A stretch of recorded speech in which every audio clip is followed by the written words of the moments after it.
Welcome back to New York City, everybody. I'm Todd. I'm Cole. And between the two of us, we coach over 15,000 workouts here in the city. And today, we're going to be answering your questions. You ready, Coach? Yep, let's go. All right, let's do it. Question number one, how long should I work out? If you're asking the question, how long should I work out, I'm just going to believe you don't have a lot of experience working out. Sure. And so my default response is going to be 3 days a week, Monday, Wednesday, Friday, 60 to 90 minutes. What do you think about that? Very similar. If you're a class person, it's however long the class is. Right. That's easy to do. I think the 90-minute range is probably pretty good. You need 90 minutes, give or take, to get a lot of things done, with the exception of if you're like super on it. Cool. Sometimes I dilly-dally when I work out. My phone's away and I have a clock running, you can get it done faster. But I think 60 to 90 minutes is really that sweet spot of like if you're talking to people, hanging out on your phone a little bit, you need that much time to get a good workout in, get enough stuff done in your session, feel good about it afterwards. Next question. Do you have a gym enemy? I don't, that I know of, have a gym enemy. Does this person have something against me? You know as much about the question as I do. I don't think they have something against you. I think for some reason you got beef with them. Not particularly, I'm gonna guess because they're stronger than you, faster than you, or some option like that. That's the only kind of enemy I think beef about the gym. with every person I worked out with who was better than me. I have beef with a lot of people. Not that I know of, but if they're smart, they'll not let me know about it and then like plan my demise. I won't know when it comes. So that's what I would do to my gym enemy. Not that I have a gym enemy. I don't have a gym enemy, but I do have some people that I keep my eye on. And by that, I mean, I think we're similar strength, we're similar builds.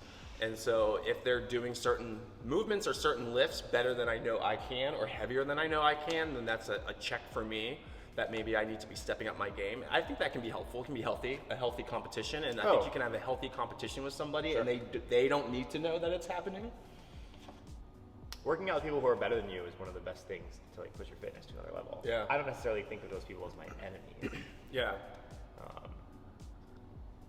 Too strong of a word for you, huh, Cole? Keep your friends close and your enemies closer, so. Next question. What was hard for you to learn when it comes to fitness, I imagine? Pacing, I think. Pacing is super hard, Pacing is really hard for me to learn that you gotta go slower to go faster. And yeah, explain what that means a little more though. It's really easy to floor it in the beginning of a workout. To start rowing fast, to hop on the bike and you hit that bike at 400 watts if you're someone who uses an assault bike or an echo bike, or row at like 15 or 1600 at the beginning of a workout because you feel good, you feel awesome. I'm not going to hold 1600 on the rower when I'm doing wall balls and burpees as well. It's not going to happen. So you really need to come out of the gate, and I won't mean just the gate. I think that was the hardest thing for me to learn. The first 30 seconds of the workout is not the only time to go slow and relax. You need to be, for most workouts, you really need to pull back a little bit if you want to be able to stay consistent and find a really good groove. I agree with that. With pacing, most athletes go out too hard, too fast. Absolutely. And that's pretty common part of the fitness journey.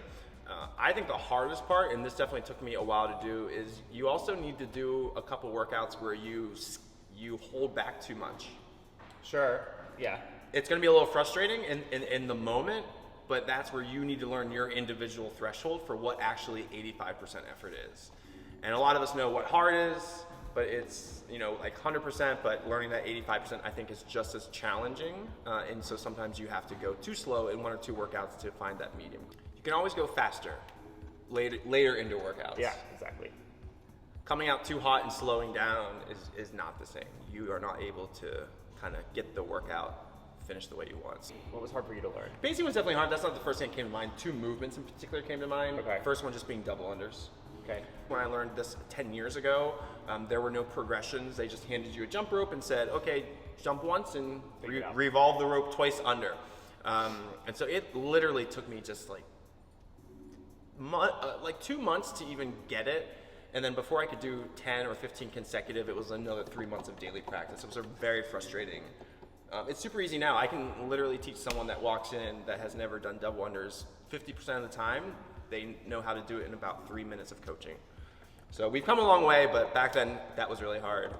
I also, of all the movements that we do in the functional fitness world, if you looked at my lifts, and there's like certain percentages that put you into different certain experience levels or strength levels, my snatch was always well behind all of my lifts. My full snatch in particular, catching it below parallel.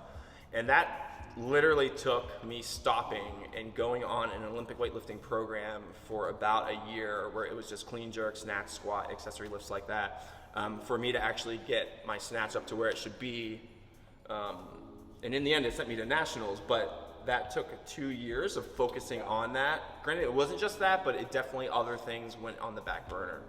I hated the movement. I think a lot of people hate movements that they don't know or aren't good at. The snatches, Now that I'm good at it, commonly hated. I'm pretty fond of it. And when you do a heavy snatch properly, it's a pretty good feeling. Oh, yeah, it is. I mean, the snatch is, a classic full snatch is arguably one of the most technical movements in like any sport, period. So maybe it is that it's really hard for you to learn it, and maybe a little bit it's just the fact that it's one of the hardest movements to learn. It's gonna take longer than the others. It takes me a lot longer to learn how to snatch than it took me to learn how to push press. Yeah. There's a lot more shit going on in there, so it takes longer. Which I think is a fun thing because it gives you things to do. Yeah, that's something that I usually share with people that come out of fundamentals or that are in fundamentals. Yeah. If they're getting really frustrated by the Olympic lifts, I just remind them that these are called the Olympic lifts for a reason. People train their entire lives to get a heavy clean and a heavy clean jerk and a heavy snatch. So if you're an adult learning this movement on day one, it's going to take some time. Absolutely. I don't know, most movements are really easy for me to learn, so can't really talk about that. Ring muscle ups are pretty hard to learn, relatively. Ring muscle ups are challenging, yeah. It's another challenging movement that Yeah. people find up there with the snatch. And it's a lot of, I think it's very challenging for people, the snatch as well, snatch, ring muscle ups, because it's a lot of coordination and not necessarily strength. Like a lot of people know that they're strong enough to do ring muscle ups. They can do 45 ring dips. I mean, you can do a ring muscle up. Same thing with the snatch. You know, you can go back squat 350. If you can't snatch 135, it's just because something's going on in the head. It's not connecting, which can be frustrating because you know you can do or it. mobility. Yeah, right. But, Sure, you know, exactly. Maybe a combo of both, but a lot mobility of and it's coordination are very in the same a boat. lot of that's mental. Yeah. Yeah, that's a good point about ring muscle ups. I find that it's best to get people practicing strict ring muscle ups on low rings. Yeah, it's all low ring drilling. Yeah, and I also find that people find that very boring, and they quickly don't seem to be as interested in getting their I first don't really ring need a muscle ring up muscle up anymore. when they see the work that they have to do and the work that other people have already done. But I guess that's just part of the journey. All right, here we go. Last question. What is the hardest workout you've ever done? Cole, what's the hardest workout you've ever done? I remember it like it was yesterday. Oh. Several years ago. It was called 31 Heroes. Sounds gross. It was a partner workout. It is a 31-minute AMRAP. Partner one is doing 8 thrusters at 155. So, yeah, very heavy. Todd's doing 8 thrusters. At 155. Yeah, and then he's doing 6 rope climbs. Okay. And then he's doing 11 box jumps at 30 inches, so like the tall box. While he's doing that, I have a 45-pound plate and I'm running 400 meters. Every time I get back, we switch and we just go for 31 minutes. And it was absolute like chaos. My upper body So was. you're just picking up where I left off, where I'm leaving, and no one gets any I'm rest going for a run. anywhere. Yeah, with the 45-pound plate. And it's a 35-minute AMRAP. 31-minute AMRAP. 31. It's tough. That's gross. It blew up my arms like I've never experienced before. I couldn't drive home after it. I really couldn't. My ex-boyfriend had to drive my car home. Who won the workout?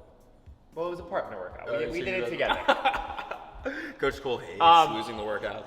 He did. You can still do a workout with a partner and know who won it. Sure. He won that one. Oh man, just a little bit of you inside just died admitting that. No, because I was so in my own hole, it didn't matter. That one really didn't matter. All right. It's your hardest workout you've ever done. The hardest workout I ever done. It was years ago. I want to say 7 years ago, which is ironic based on the name, but I feel like I remember it yesterday. Yeah. What? I'm wondering if these feel super hard because we're a lot fitter. Like I have not been put in a hole that miserable in a while, but that might be because I'm just fitter and stronger now, and it happens less often. I definitely think it's fitter. We know how to like know when to push and when to take a break. I know that I can't do just 8 thrusters at 155 over and over and over again. Well, so the workout that I was doing, it was a hero WOD. It was the 7s. Okay. So it's 7 rounds of 7 reps of 7 movements. Those 7 movements are handstand push-ups, thrusters, deadlifts, arms, burpees, arms, American kettlebell swings, hinge, and then pull-ups. arms. Oh, okay. Yeah. Thrusters were 135. Yeah, the heavy I thrusters. thought that was going to be the heavy thruster of this conversation. You won with the 8 at 155. That's the hardest part of the workout. Unbroken 7 thrusters at 135 for the 7s. Oh, those 8 were not unbroken. Very quickly, there's like 2s. Also not a partner workout, so it's all you. It was that, and you had a 40-minute time cap. Yeah. And it was just, and I definitely hit the time cap. And definitely, in one of the prior videos, we talked about quitting workouts, or not quitting workouts, or quitting in your head, but not quitting on the outside. I quit that workout numerous times. Yeah, you can quit a workout while it's happening, and you can still keep going, but you've already quit. Oh, You man. quit again 3 minutes later, yeah, then. But I think that one of the reasons is that, you know, the RX weight was 135 for the thrusters. It was 245 for the deadlifts. 245 for the deadlifts wasn't super bad. But It's the thrust. I think nowadays, like, we can do the RX, and it's not as challenging as it was. Like, I should not have probably been doing 135. Oh, I shouldn't have been on a 155 barbell. Yeah. No. So I think we're just stronger, and so we can do the prescribed weights easier, and so we don't go into such a dark hole. All right, I think that's pretty good. We're going to get out of here. I'm Todd, I'm Cole. and we're going to see you next week. Peace. Bye. I said bye. Say subscribe. Oh, you wanted me to say subscribe. Somebody. I didn't say it. Let's do it one more time. Subscribe. We'll do it one more time. All right, I think we got everything covered. We're going to get out of here. I'm Todd. Subscribe. That's cool. We'll see you next week. Peace. Is that better? Yes. I didn't forget it that time.